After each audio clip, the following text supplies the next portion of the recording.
You know what's the hardest thing about being an architect? No, it's not designing skyscrapers or calculating foundation loads.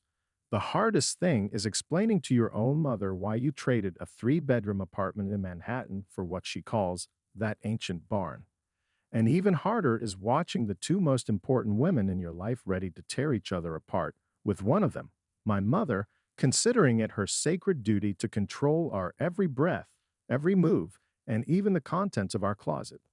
I'm standing by the window in our bedroom, mechanically filing away blueprints while another family drama unfolds behind the wall.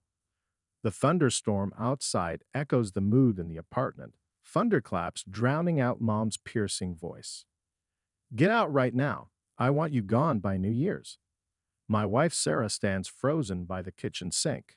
I can see her knuckles turning white as she grips that old chipped mug, the same one Mom has been threatening to throw away for a year, calling it that eyesore. God, I'm so tired of this war. Mom, let's discuss this calmly, I say, trying to keep my voice steady, though everything inside me is trembling with tension. We just want to try living in the countryside this summer, on our own. Try. Mom throws her hands up theatrically, and I wince. I know this gesture from childhood. It's how she always started her most dramatic scenes. In that wreck? Nathan, you're an architect, aren't you? What respectable person would trade a three-bedroom apartment in Manhattan for an ancient barn? Respectable person. That's her favorite phrase. Respectable people don't live in barns. Respectable people don't keep cats. Respectable people don't. Damn it. Sometimes I think respectable people don't live at all. They just exist according to Mom's rules. You know what, Mrs. Thompson? Sarah's voice rings like a taut string, and I freeze. After 3 years of living under one roof with Mom, I've learned to recognize this tone. It's how Sarah speaks when she's about to explode. That barn has something your golden cage doesn't. It has fresh air. You can breathe there and feel personal freedom. Mom turns pale, and I can see her jaw muscles working. Oh no, here it comes. Oh, is that so? So I'm suffocating you. I, who gave you the best room. I, who? You, who walks into that room without knocking, Sarah adds quietly, and I feel ice forming in my chest. And we're practically newlyweds, but we still can't get used to it. You, who checks our closet when we're not home, touches my underwear. Who? Sarah. I try to warn her, but it's too late. Get out. Now. Mom points a trembling finger toward the door, and I can see her hands shaking. I want you gone in a week, and you can forget about your inheritance, Nathan. You'll get jack squat, not the apartment. Everything. Forget everything. I look out the window at the rain-soaked streets. Strange, but inside I feel absolutely calm. As if this isn't happening to me. Maybe because I've been waiting for this moment. The moment when I'd have to choose between Mom's stranglehold love and my own life. Evening slowly descends on the city, painting everything in deep blue tones. I methodically pack things into cardboard boxes while Sarah stands by the open window, breathing in the humid air. Her shoulders are slumped, and I want to go over, hug her, say something important. But I continue packing, silently, carefully, as if building a wall between our past and future. You know, Sarah's voice sounds broken. I really am suffocating here. Every morning I wake up thinking, today she'll be hovering over us again, counting our every step, eavesdropping on every breath through the wall. I walk over and put my arms around her shoulders. Sarah smells of jasmine, her favorite shampoo, which Mom calls cheap chemicals. God, even such a tiny detail hasn't escaped her criticism. I completely agree. And that house, it's really not as bad as Mom thinks. With a little renovation, it'll be. It'll be our own home. Sarah turns to face me, and I see that spark in her eyes that made me fall in love with her. Can you imagine? We could get a cat, maybe even two, and nobody would grumble about fur on the couch. I smile, remembering how Mom threw a fit when we mentioned getting a kitten. Respectable homes don't keep pets. They're breeding grounds for fleas in unsanitary conditions. Yet we once had a cat, Ginger Rusty. But that was before Dad's death, when Mom still knew how to smile. A knock at the door interrupts my thoughts, delicate but insistent. That special knock that makes my jaw clench. Mom's signature. Nathan, honey, her voice sounds unusually soft. We need to talk. Alone. I feel my muscles tense. This tone, insinuating, almost pleading, I know it from childhood. This is how she always starts her most sophisticated manipulations. Here it comes. Honey, remember how I sat by your bed when you were sick? Or, I've devoted my entire life to making you somebody. Go, Sarah whispers, gently pushing me toward the door. Just remember, we've made our decision. Right? There's no going back. Please, Nathan. I nod and step out. Mom's room greets me with the familiar smell of valerian drops and expensive perfume. The walls are covered with my childhood photos, hundreds of them, turning the room into some kind of creepy museum of maternal love. Son, I need to tell you something important. Mom sits on the edge of the bed and pats the space beside her. Just like in childhood, when she was about to tell me a story. Something about your wife. What exactly? I remained standing, feeling a dull irritation rising inside. I looked at her laptop when you were away. You did what? Don't interrupt your mother. Her voice breaks into a shriek. I have a right to know what kind of woman you've brought into this house. And you know what I found? She's been messaging some guy named Anthony. They're discussing some projects, meetings. I feel blood rushing to my face. Anthony is the florist Sarah worked with at the flower shop. They're discussing supplies for her future farm. Why were you even snooping on her laptop? My voice thunders through the apartment like a clap of thunder. I've never yelled at Mom, but now something inside me is breaking completely. Pack up, I tell Sarah when I return to our room. Mom has crossed all lines. We're leaving right now. But it's almost night. Exactly why? Before she takes her sleeping pills and goes to bed. Otherwise, otherwise I can't be responsible for my actions. As we load things into the car, I think about how strangely life works out.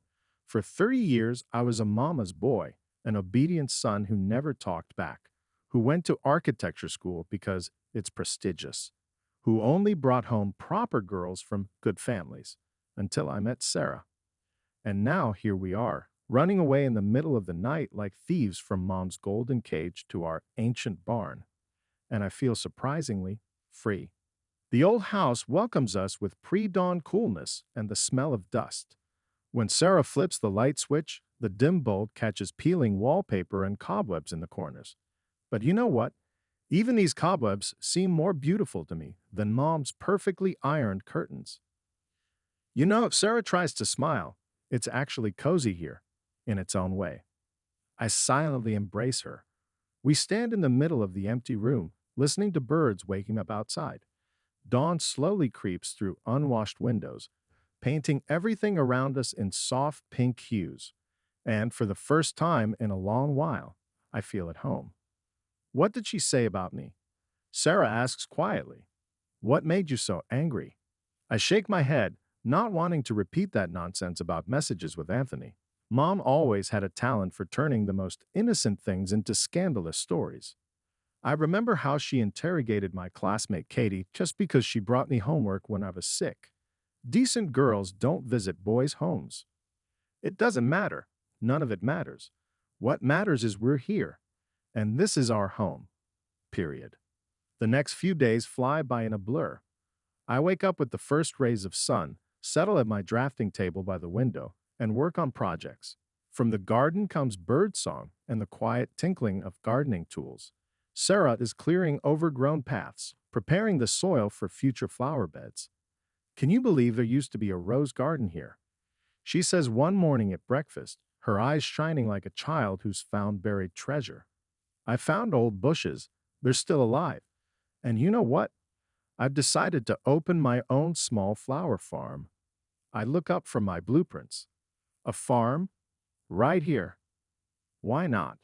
She waves her fork, splashing coffee. The property is big, the soil is good. We could grow flowers for sale, make bouquets. I have experience. And connections with shops in the city, I add thoughtfully, remembering the infamous Anthony. You know what? This could actually work. Each day brings new discoveries. Under layers of old wallpaper, we find elegant crown molding, the kind they don't make anymore. In the abandoned shed, we discover an antique vanity with a tarnished mirror. I start making restoration sketches, imagining how this house might have looked in its original glory. But one morning, the silence is shattered by the sound of an approaching car. A familiar silver Volkswagen appears at the gate, and my heart skips a beat. Mom. Nathan. She bursts into the house without knocking, tracking mud on her heels. I've figured it all out. She's bewitched you, dragged you out to this backwater.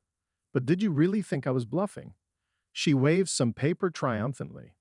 Look, the realtor found a buyer for the apartment. Have you thought it through? All you need to do is come back home. Just come back home. And Mom.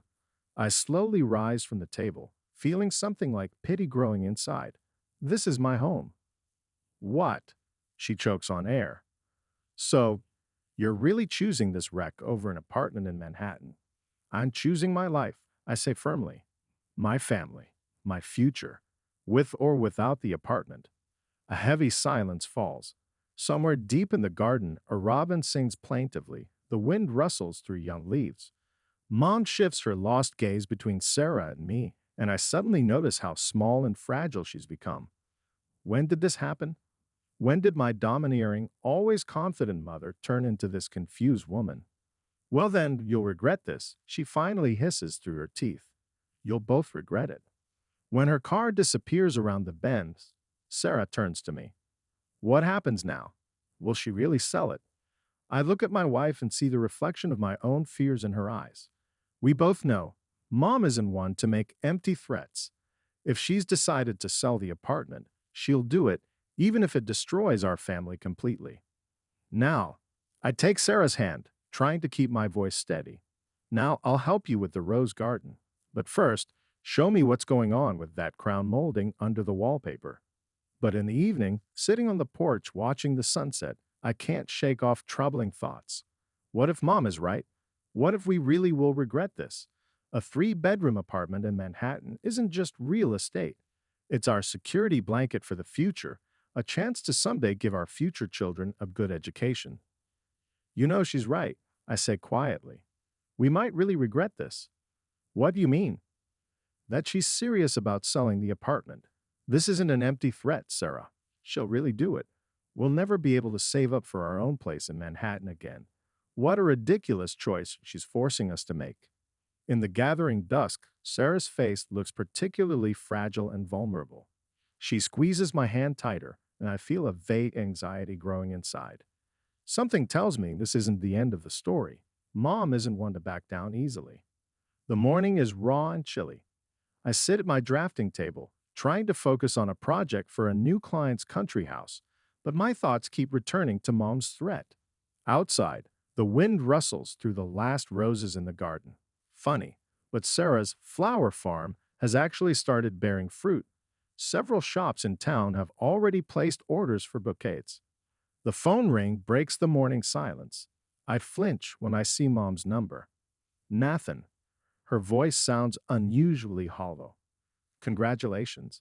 The apartment is sold. The papers are with the realtor for signing. You have a week to collect your remaining things.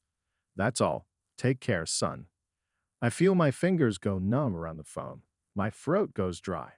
Mom, you really did this. Just to prove to Sarah and me. What? Did you think I was joking? She laughs bitterly, and that laugh sounds more like sobbing. You're my only son. I've been saving this apartment for you all my life. And you traded it for some barn and this silly girl. Stop it, just stop. My voice treacherously shakes. Just stop. I hang up and stare out the window for a long time, where a fine drizzle is falling. Fragments of memories flash through my head. Taking my first steps across that parquet floor, learning to ride a bike in the courtyard, sitting on my bedroom windowsill, dreaming of becoming a great architect. You know, I finally say, feeling Sarah's worried gaze on me, maybe it's for the best. Now everything's real. No, safety nets. Sarah silently hugs me from behind, pressing her forehead between my shoulder blades. I know she can feel something breaking inside me, like thick glass cracking. I probably didn't believe until the last moment that Mom would go through with it, that she'd really be ready to throw me out of her life just to prove her point. 3 days later, we drive into the city to collect our things. The apartment greets us with unfamiliar emptiness. Mom has already moved out most of the furniture. I look around bewildered, trying to memorize every detail, every crack in the walls. I wonder where Mom will live now. I'll be living with Aunt Jane, comes from the next room. Mom appears in the doorway, haggard, with red-rimmed eyes. I can't watch strangers trampling through my home. Your former home, I quietly correct her, and I'm scared by how cruel it sounds. A heavy silence falls. I start packing the remaining books into boxes, trying not to meet Mom's eyes. But her next words hit me like a punch to the gut. A young family bought the apartment. They have a child too. They're moving in 2 weeks, once all the paperwork is done. A child. Yes, a little girl 4 years old. She'll be living in your old room. I freeze, feeling a lump form in my throat. That room, my childhood drawings are still hidden under layers of fresh paint. The windowsill still bears scratches from my old construction sets. Every inch is saturated with memories. Well, Mom straightens her shoulders, and I can see her hands trembling. I hope you're happy. I hope your garden was worth trading for your own mother. Mom, you're doing it again. No, she raises her hand. Don't. Just take your things and go. I don't have the strength anymore. I look at her and suddenly understand. She really is tired. Tired of being strong, tired of controlling, tired of fighting. And maybe for the first time in my life, I see before me not Mrs. Thompson, the Iron Lady with perpetually pursed lips, but just a lonely woman afraid of losing her only son. But it's too late to back down. The bridges are burned, and the smoke from this fire stings my eyes, making them suspiciously water. Or is it just dust from the cardboard boxes? We drive back in silence. The boxes rattle in the trunk over every bump, reminding us of the fragments of life we're leaving behind. I try to focus on the road, but Mom's face keeps appearing before my eyes. Pale, haggard, with a frozen mask of despair. Suddenly, Sarah bolts upright in the passenger seat. Stop. What? I look at my wife in confusion. Stop the car. Please. I obediently pull over to the shoulder. Sarah jumps out into the drizzling rain and decisively heads to the trunk. A minute later, she's pulling out a box of flower pots. What are you doing? Going back, she turns and starts walking quickly toward the city. To your mother. Sarah. No, listen. She turns around, and I can see raindrops mixing with her tears. We can't do this. We can't build our happiness on someone else's misery. I'll talk to her, woman to woman. No pride, no grudges. Just human to human. She's not doing this foolish thing for no reason. I sit behind the wheel, unable to move. 1,000 thoughts race through my head. About Mom, who's now alone in an empty apartment sorting through the remnants of our former life. About Sarah, who turned out to be wiser than both of us. About my own pride that nearly destroyed everything. Snow falls in large flakes, covering our garden with a white blanket. Almost a year has passed since that day when Sarah decided to go back. I adjust the Christmas lights on the porch. Guests should arrive in an hour. This whole year has been challenging, but after that conversation between Mom and Sarah, many things changed. They couldn't sell the apartment after all. The buyers backed out at the last minute when the bank raised their interest rate. But maybe that was for the best. Now we live by new rules. Mom stayed in the city apartment, where I helped her do some fresh renovations. Every Saturday, she spends the day at our house. She still isn't thrilled about our barn, but yesterday she stayed up late helping Sarah arrange bouquets for a wedding order. And this morning, she called to ask if I remembered to buy her favorite pastries for the holiday table. Nathan, Mom's calling. Sarah pokes her head out of the house. Says she and Aunt Jane are stuck in traffic. They'll be about 40 minutes late. That's fine. I brush snow off my gloves. Gives me time to finish up with the greenhouse. By the way, did you remember her favorite New York cheesecake?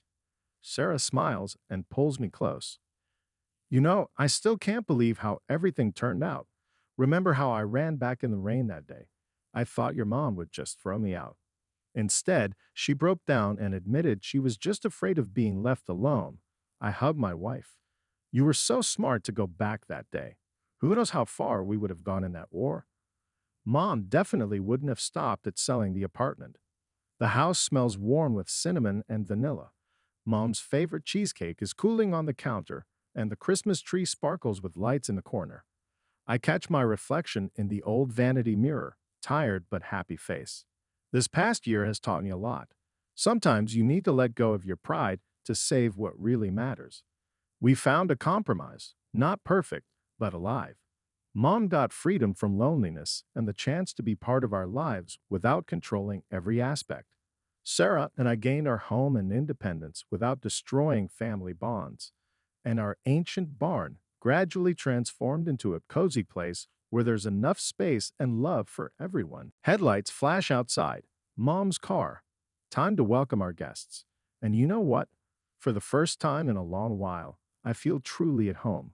Not in Mom's golden cage, not in an ancient barn, but simply home, where you're accepted for who you are, where compromise isn't defeat, but victory, where love is stronger than pride and grudges. Mom steps out of the car, clutching a bag of gifts to her chest. There's a slight smile on her face, the kind I haven't seen since Dad's death. Sarah's already hurrying to meet her, holding a shawl around her shoulders against the cold. And I stand in the doorway of our house, thinking, sometimes you need to lose something valuable to find something priceless. We lost a Manhattan apartment, but we gained a real family. And honestly, that's the best deal of my life.